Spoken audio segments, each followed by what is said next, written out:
식품 및 유통가 상황 살펴보는 워키토키 시작하겠습니다. 오늘도 스튜디오에 쿠키뉴스 조현우 기자 나와 있습니다. 안녕하세요. 네, 안녕하세요. 자, 오늘은 어떤 주제로 얘기 나눠볼까요? 네, 앞으로 외식 식품 사업자들 중 자신이 소유한 별개의 공간이 없는 경우도 음식 사업을 할 수 있게 됐습니다. 지금까지는 독립된 공간을 가져야만 했지만 이제는 한 주방에서 여러 사업자가 치킨도 만들고 김치찌개도 만들며 판매까지 할 수 있게 된 건데요. 이른바 공유 주방의 시대가 열린 겁니다. 이 시간 관련 내용 살펴보겠습니다. 네, 최근에 자영업자들에게 기분 좋은 소식이 들릴 날이 없는데요. 최악의 상황을 겪고 있는 그들에게 이 공유 주방 시대가 한 줄기 빛이 돼줄 수 있을지 오늘 좀 자세히 살펴보겠습니다. 자, 이제 외식 또 식품 사업자들은 자기 소유의 공간 없이도 지금 사업을 시작하고 또 유통 판매를 시작할 수 있는 거죠? 네, 최근 신기술 서비스 심의위원회는 한 업체를 제2호 공유주방 시범 사업자로 선정하는 최종 심의를 통과시켰습니다. 해당 업체는 앞으로 2년간 영업신고 규제 특례를 적용받아 공유주방 사업을 운영하게 되는데요. 앞서 지난 4월 승인된 제1호 공유주방인 고속도로 휴게소의 경우 한 개의 주방을 두 개의 영업자가 근무 시간을 달리해 공유한 정도에 그쳤다면 이번 공유주방은 한 개의 주방을 여러 명의 영업자가 동시에 사용할 수 있게 됐습니다. 이게 아예 다른 영업자가 같은 주방을 사용하는 건데요. 예전에는 그런 식으로는 영업을 아예 할 수가 없었던 거죠? 네, 식품제조용 공유주방은 크게 오픈형 공유주방과 분리형 공유주방으로 나뉩니다. 분리형 공유주방은 이미 여러 업장에서 푸드코트 형태로 사용되고 있어 문제가 없었지만 오픈형 공유주방은 식품위생법 등의 이유로 그동안 허가가 나지 않았었습니다. 네, 하지만 이번 결정으로 공유 주방에 적용돼 왔던 규제가 어느 정도 좀 완화가 된 거군요. 네, 심의위원회는 이번 규제 특례를 통해 그간 문제점으로 지적되었던 식품제조용 공유주방 규제를 완화했습니다. 또 공유주방에서 생산된 제품을 유통기한 설정 실험, 자가품질 검사, 식품 표시 등 안전 의무를 이행한 경우에 한해 기업 간 거래를 통해 유통과 판매를 할 수 있도록 허용했습니다. 기존에는 기업 간의 거래도 금지가 됐었습니까? 네, 맞습니다. 현행 식품위생법은 위생에 따른 책임 소재 등을 구분하기 어려운 이유로 편의점 납품 등 기업 간 거래는 금지하고 있습니다. 그렇군요. 그럼 예를 좀 들어볼까요? 일단은 납품할 수 있는 곳이 늘어가는 거죠? 네, 공유주방에서 도시락을 제조해 온라인 등으로 배송, 판매해왔던 업체의 경우 앞으로는 편의점과 마트 등에 납품할 수 있게 되는 겁니다. 그래서 사업 공간을 확보하기 어려운 스타트업 또 예비 창업자들의 숨통이 트일 것으로 보입니다. 네. 공유 주방, 사실 우리나라에서는 많이 낯선 단어입니다. 공유 주방이라고 하면 말 그대로 식품을 조리 그리고 관리하는 주방을 여럿의 개인 또는 사업자가 나누어서 사용하는 것을 말하는데요. 우리나라 같은 경우는 아직 좀 인식이 부족하지만 그래도 외국의 경우에는 꽤 대중화된 상태죠? 네, 공유주방은 이미 미국 등에서는 일반화된 외식 창업 모델입니다. 1980년대 한 주방에서 여러 사업자가 각기 메뉴를 개발하고 만드는 방식으로 시작돼 모바일을 통한 공유 경제가 확산되자 2010년 이후 미국 전역으로 공유주방 모델이 퍼져나갔습니다. 네. 1980년대 미국에서 성장하기 시작한 공유주방. 그 이후에 기업화되면서 더 크게 성장하고 있는데요. 왜 성장하는지 그 이유도 한번 짚어보도록 하겠습니다.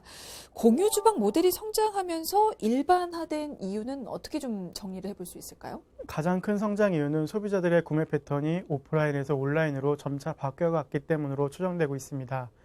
온라인에서 신선식품을 구매하는 것에 대해 거부감이 컸던 소비자들의 인식이 변화했기 때문인데요. 또 최근에는 조립뿐만 아니라 포장, 배송까지 한 번에 이루어지도록 시스템을 갖춘 곳도 늘어나고 있습니다. 네.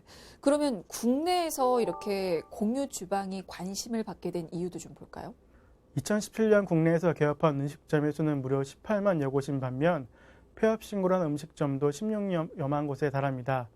외식업 창업 후 5년 생존율은 18.9%로 5명 중 4명은 폐업으로 문을 닫는 겁니다. 인구 70명당 식당이 한 개씩 존재하는 포화시장에서 생존하기 위해 찾아낸 것이 바로 공유주방이라고 볼 수 있습니다. 네, 어떻게 보면 이 공유 주방이 성장할 수밖에 없는 환경인 것 같습니다. 식품업계도 워낙 좀 발빠르게 변화를 하다 보니까 그에 발맞춰서 변화를 준 것처럼 보여요. 네, 온라인으로 식품을 구매한다는 것을 상상하지 못했던 과거와는 달리 현재는 새벽 배송 트렌드를 몰고 온 신선식품 배송업체를 중심으로 온라인 식품 구매가 점점 활발해지고 있습니다. 업계에서는 특히 1인 가구의 증가로 인한 식품 생활 패턴의 변화가 공유 주방 시장을 키울 촉매제로 보고 있습니다. 네. 실제로 온라인 식품 판매 시장 규모가 급속도로 성장하고 있죠. 네. 그래서 온라인 식품 구매와 배달 앱의 증가는 공유 주방 산업이 성장할 수 있는 원동력이 될 수 있을 것으로 보고 있습니다. 이제는 전통적인 상권이나 입지보다는 생산과 배송의 거점으로의 공간의 필요성이 더욱 커지고 있는데요. 이것이 메가 트렌드로 전망되고 있습니다. 네.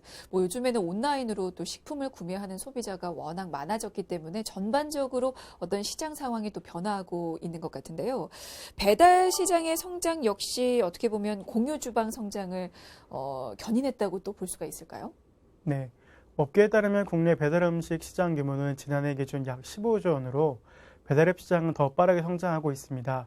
국내 배달앱 사용자는 2014년 87만 명에서 지난해 2,500만 명으로 급증했습니다. 네, 정리를 하면 국내에서 공유 주방은 이 온라인 식품 구매 또 배달 음식 시장이 커지면서 좀 주목을 받고 있다고 볼 수가 있을 것 같은데요. 이렇게 되면 창업을 하는 것도 좀 더 쉬워질까요? 네, 그렇습니다. 배달앱을 통해 주문과 결제, 배달까지 한 번에 되면서 혼자서도 외식 창업이 가능해졌고 이제 공유주방으로 임대료까지 해결되면서 1인 창업이 더욱 쉬워진 셈인데요.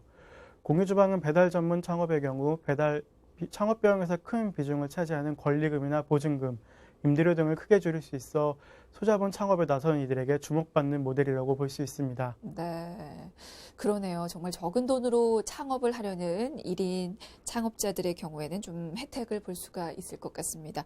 자, 그리고 이번 규제 특례 승인에 따라서 시장 성장은 물론이고 또 식음료 시장에서의 변화도 예상이 되고 있죠? 네, 기존 오프라인 매장을 운영하고 있던 10인 미만 소규모 소상공인 등은 물론 초기 투자 비용의 부담을 느끼는 신규 창업자, 나아가 본사 연구개발센터를 갖추지 못한 중소 프랜차이즈 기업 수요 등도 증가할 것으로 전망되고 있습니다.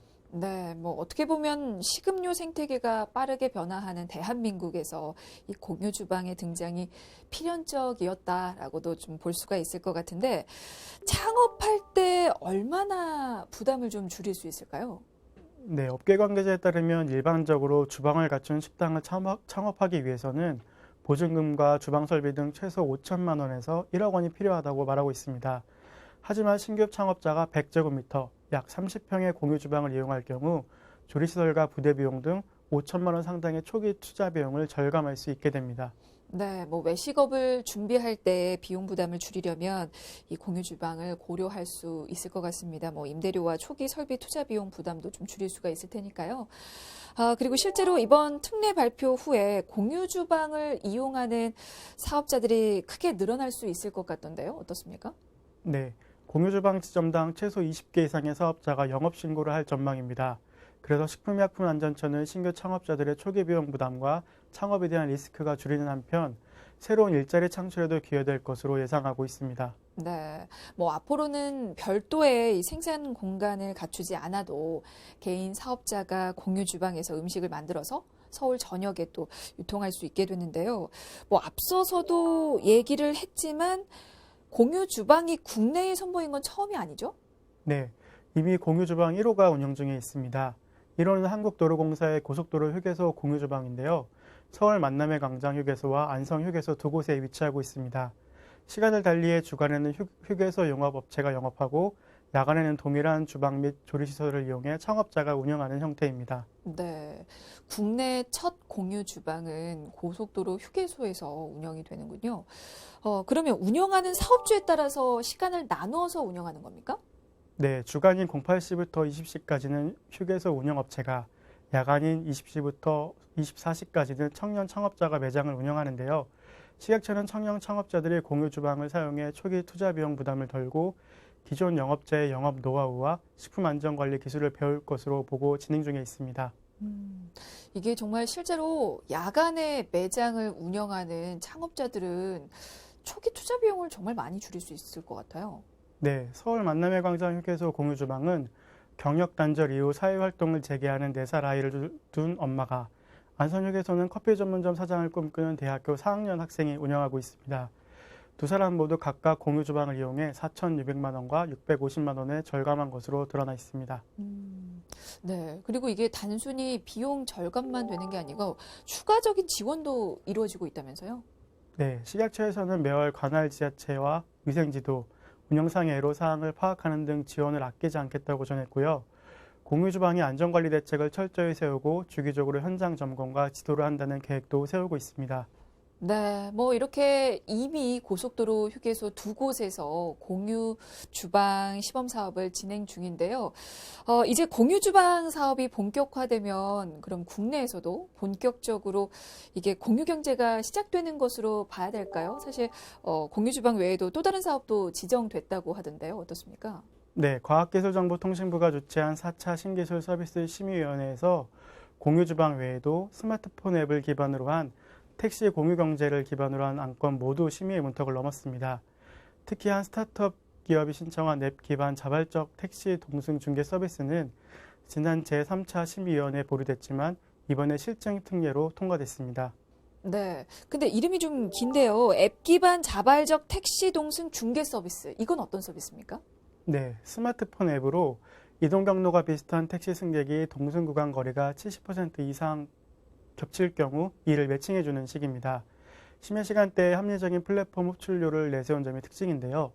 사전에 회원 가입한 경우 이동 경로가 유사하고 1km 내 인접 지역에서 택시 합승을 앱으로 매칭한 뒤 택시기사가 호출로 신청하게 됩니다. 합승자는 택시 앞뒤로 나눠 타며 택시기사가 최종 목적지에서 승객 간 이동거리 비율에 호출료를 더해 자동 결제하는 방식입니다. 그러니까 이동 경로가 비슷한 그 승객들의 어떤 자발적인 의사에 따라서 택시 동승을 앱으로 중개하는 서비스인데요. 이게 안전에 대비해서 뭐 앞뒤로 나눠서 타도록 하긴 했지만 그와 별도로 좀 다른 장치들이 필요하지 않을까 싶은데요. 네, 맞습니다. 그래서 사업 개시 전 승객의 안전성 담보를 위해 이용자 실명 가입, 100% 신용 체크카드 결제, 탑승 사실 지인 알림 등 장치를 마련해야 합니다. 또 심의위원회는 해당 서비스를 심야 시간인 밤 10시부터 새벽 4시 사이 택시를 잡기 어려운 지역에 적용하기로 했는데요. 해당 지역은 서울 강남 서초, 종로, 중구, 마포, 용산, 영등포, 구로, 성동, 광진, 동작, 관악 지역 등입니다. 네. 호출료는 얼마나 됩니까? 승객 한 명당 호출료는 3,000원입니다. 그래서 승객 2명이 이용하게 되면 수수료는 6,000원을 내게 되는데요. 택시기사 수익으로 5,000원이 가고 플랫폼을 제공하는 스타트업 수익으로 1,000원이 배분됩니다. 합승을 허용하긴 했지만 이게 제한적으로 운영하고 있고 또 도입 배경과 이유도 명확히 하고 있군요. 네, 심야 시간 승차난 해소 취지에 맞게 출발자를 심야 승차난이 심한 특정 지역으로 한정하고 불법 행위 방지 방안 마련을 조건으로 서울시 택시에만 실증 특례를 부여하기로 했습니다. 또 기사가 의미로 승객을 합승시켜 요금을 각각 수령하는 불법적 택시 합승을 허용하지 않겠다는 점도 분명히 했습니다. 네, 알겠습니다. 뭐 공유 주방에 이어서 이렇게 택시 업계까지 뭔가 진정한 공유 경제 시대가 도래하지 않았나라는 생각이 드는데요. 앞으로 좀 많은 기대를 좀 해보도록 하겠습니다. 자, 워키토키 오늘은 여기서 마무리 지을게요. 지금까지 쿠키뉴스 조현우 기자였습니다. 고맙습니다. 네, 감사합니다.